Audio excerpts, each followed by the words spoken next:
राज सबके बता गईले, अले भारत में ऊ लुम्बिनी से पूरा जग के जगा गईले, गईले हो पूरा जग के जगा गईले, गईले हो पूरा जग के जगा गईले। लुम्बिनी जना मली हल बोध गया ज्ञानवा, काशी सारनाथ दिहल पहिला दसनवा।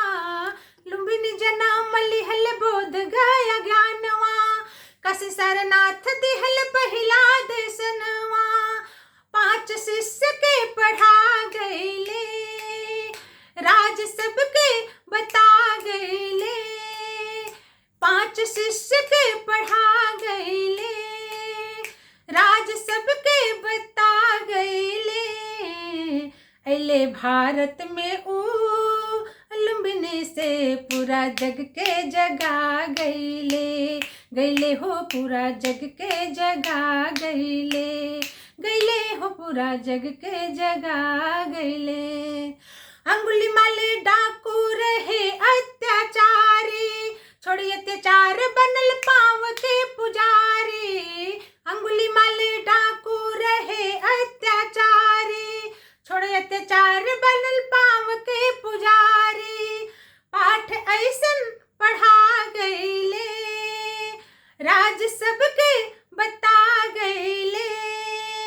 पाठ ऐसन पढ़ा गईले, राज सबके बता गईले, अले भारत में ऊ लुम्बिनी से पूरा जग के जगा गईले, गईले हो पूरा जग के जगा गईले, गईले हो पूरा जग के जगा गईले। 67 देश भइल धम्म अनुयायी, भारत देश जेकर करे अगुवाई। 67 देश भइल धम्म अनुयायी, भारत देश जेकर करे अगुवाई। तोहके अगुआ बना गईले, राज सबके बता गईले। तोहके अगुआ बना गईले, राज सबके बता गईले, अले भारत में ऊ लुम्बिनी से पूरा जग के जगा गईले, गईले हो पूरा जग के जगा गईले, गईले हो पूरा जग के जगा गईले, गईले हो पूरा जग के जगा गईले।